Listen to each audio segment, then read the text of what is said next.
What's up, casters? We are back again with another Moonrise Elestrals opening. So today we have the Posthumoose starter deck that we are going to break open, go over, and give you our thoughts on all of the cards in here, as well as the rest of the content of this box. This is your first video looking at Elestrals Moonrise. Welcome. This is going to run you through the basics of the Posthumoose starter deck and let you know how the cards work so that you can get started playing. So this deck contains Lunar and Earth Elestrals, which is only 2 of the 8 elements, and it works pretty well. This is one of my favorite starter decks to play with when I'm having to just play starter deck format. When night falls, Posthumoose rules the forest. So take a look at how the Posthumoose deck will perform and what you should do when you're playing it.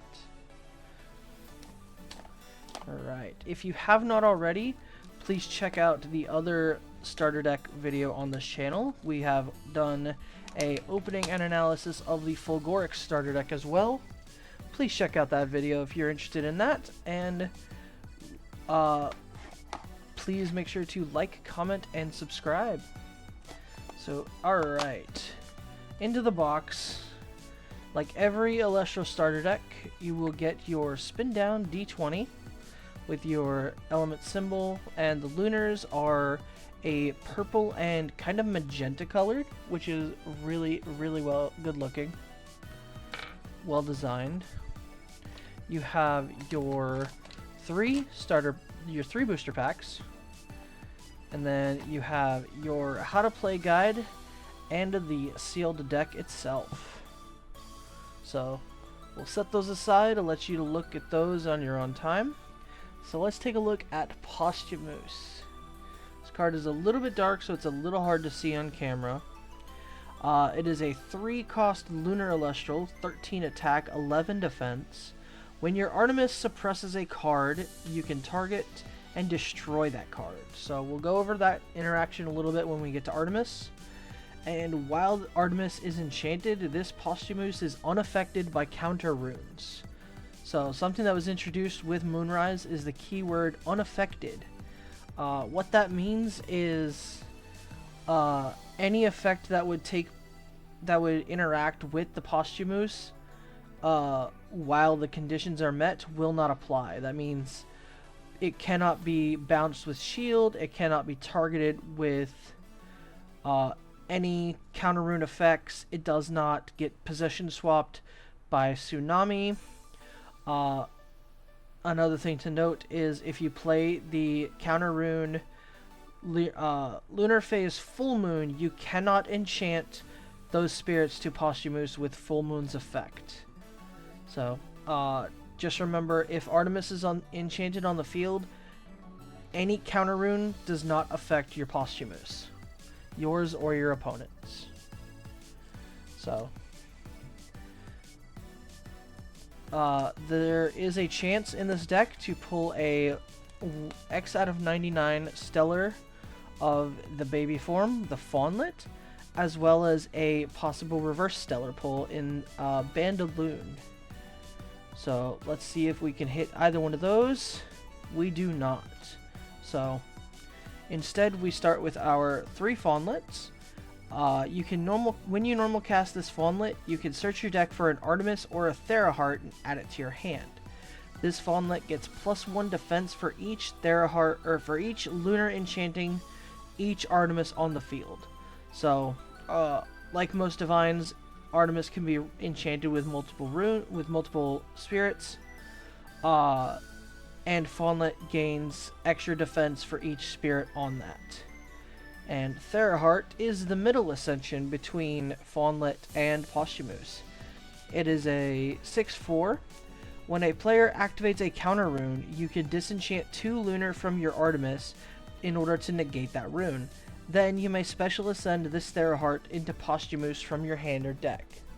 So if you can ascend into your Theraheart with Artemis enchanted on the field with a fair number of spirits, then you can disenchant 2 whenever a counter rune is played, shield, tsunami, even your own if you really wanted to. Negate that effect and then special ascend into the Posthumoose. So 2 Therahearts in the deck.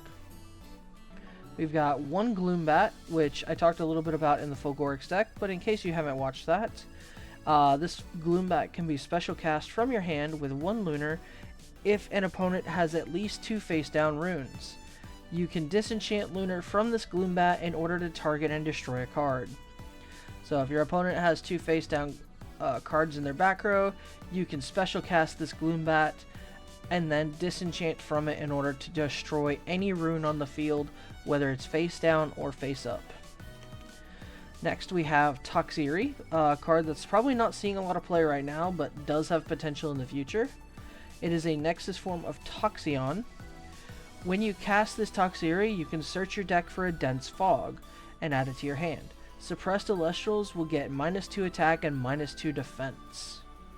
So Dense Fog we'll go over a little bit when we get to it, but there's 2 Toxiri's in the deck, as well as 1 Night Venom, the Ascension of Toxiri. 6 attack, 6 defense. You can discard a Dense Fog in order to target and destroy up to 2 cards. If you have at least 2 Dense Fog in your underworld, this Night Venom cannot be targeted by your opponent's invoke runes. So once again, that means no Earthquake, no resting on your laurels, no Tsunami High Tide. This card becomes unaffected by the untargetable by those cards if there are 2 Dense Fogs in your underworld. And its effect to discard a Dense Fog to destroy up to 2 cards is very powerful. Speaking of powerful, we have probably one of the most common and powerful 1-drops in the game right now in this deck, in Spectrus. Spectrus is a 4/2 Nexus of Viscerus. When it enters the battle with an opponent's Elestral, you can suppress that Elestral and get +1 attack until the end phase. So essentially when this attacks and you declare its effect, it becomes a 5 attacker, which allows you to get over most things right away. So we have 2 Comalis in this deck. So Comalis is the Lunar Nexuser, allows you to Nexus up to 2, and then search your deck for a Spectral Elestral and add it to your hand. So Specterus is a good target for this if you need a body.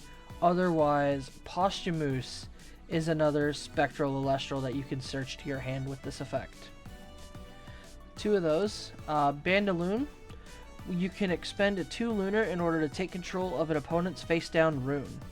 So this is a pretty interesting card. Doesn't see a lot of play right now, but it does allow you to take opponent's back row and use it for yourself. So if you do take control of one of their back row, you do get to see what it was and use its effect for yourself, even if it's a counter or invoke rune, or even a divine. 2 Bandaloons in the deck. Then we have 1 Cryptoris. This Cryptoris gets +2 attack for each time you have Foretold this turn. Foretell is a primarily solar mechanic, but it is seeing a little bit of play in Lunar cards. You can expend Lunar in order to Foretell 3 and add any number of Lunar Elestrals that cost at least 2 spirits foretold this way to your hand. So this is a good way in order to search your Theraheart or your Posthumoose in this deck. And then, just like Spectrus, we have 2 copies of Viscerus. 4/2, Viscerus gets +1 attack for each Viscerus on the field, including itself. So when it comes into play, it is a 5 attack. When you destroy an Elestral in battle, you can with this Viscerus, you can special cast a Viscerus from your hand or deck in defense position. So they do multiply. We also have 2 Molestation, which is a card from Frostfall. Molestation gets +2 attack for each Earth enchanting it, and during your end phase, you must change this Molestation to defense position if it attacked this turn. So, if you're familiar with Yu-Gi-Oh!, this is very similar to Goblin Elite Attack Force. If it attacks, it switches to defense position at the end of the turn. Ardbud. You can disenchant 1 from your Insectoid cards in order to special ascend this Ardbud into Ardvarum from your deck.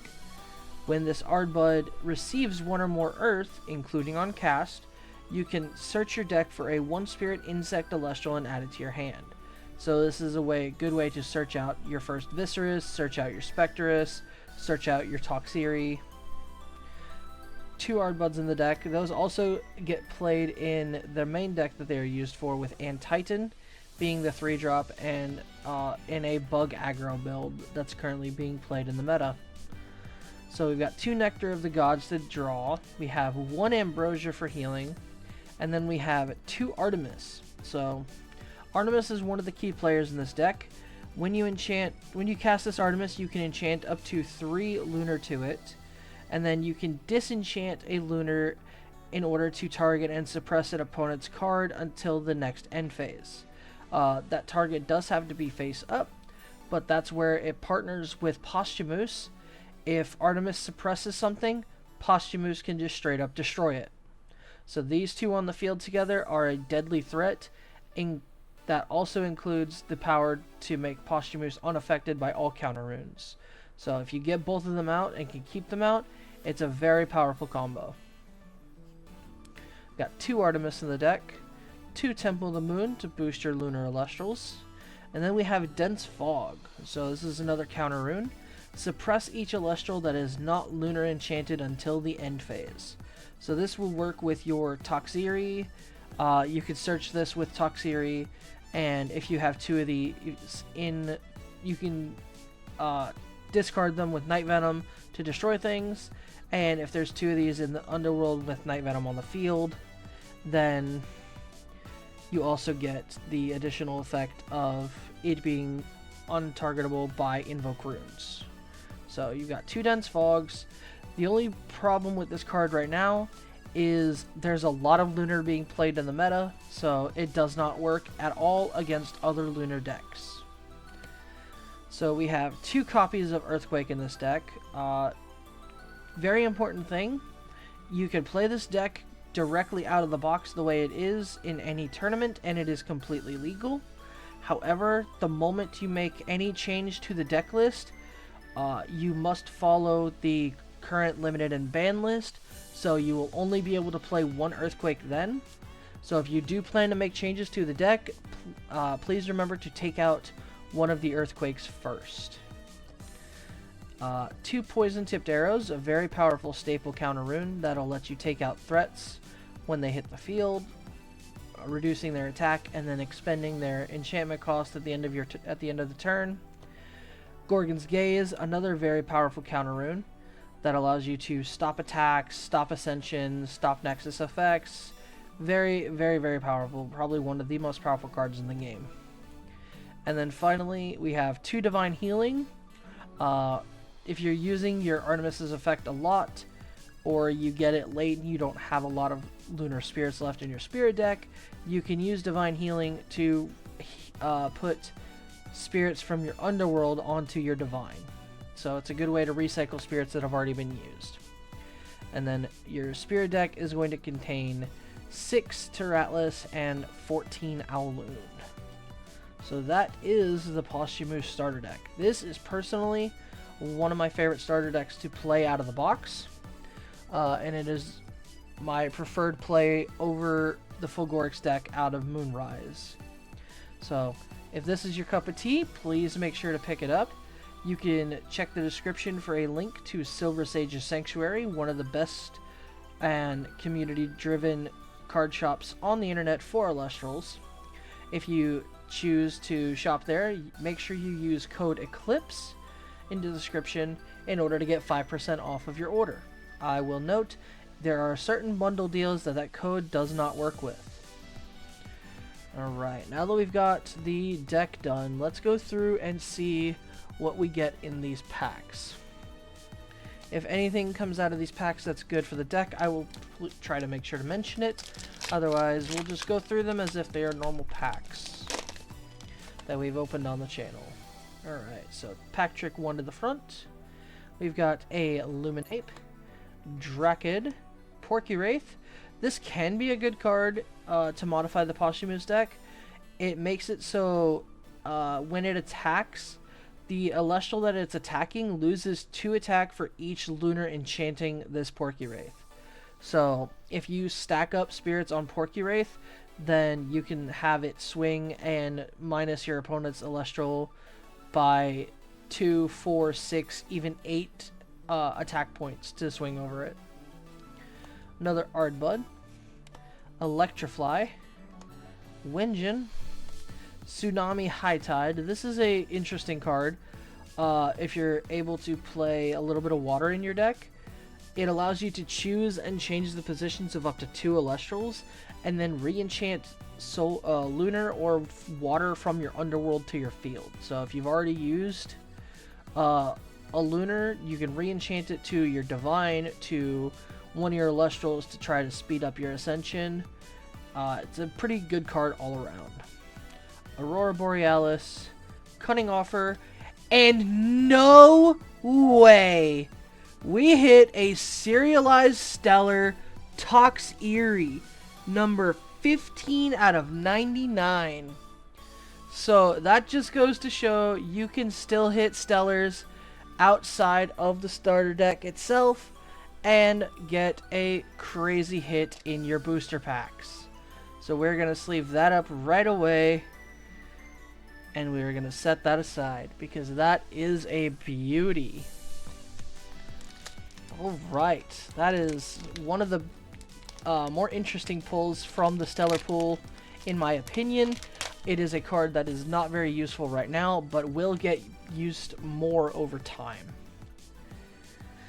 Alright, let's go Leviathan, Voldusk. We've got another Gloombat, another Toxiri, a regular to compare to your Stellar, a Havocub, Drakid, Cedarsaur, Cactobrum, Oistress, into a second Cryptoris. Might not be a bad idea to run an extra Cryptoris in this deck. I don't personally run it, but if you want to try it with the Foretell mechanic and see if you can get those cards to your hand a little bit faster, then by all means. Flurmine, Cactobrol, Cinder, Belleby, Schnark, Starbit, Dracoray, the Bow of Artemis, Lunar Phase Waxing Gibbous, and a Leica Void Hollow. This is probably one of the strongest cards in the meta right now, and it is probably something that will be potentially played alongside the Fulgoric starter deck. But that is going to be it for us today. Thank you all for watching. I hope you enjoyed the analysis of the Posthumoose starter deck, and if you're interested, please again check out Silver Sage's Sanctuary, use code Eclipse for 5% off, and make sure you have a great day. Hope to see you in the next clash.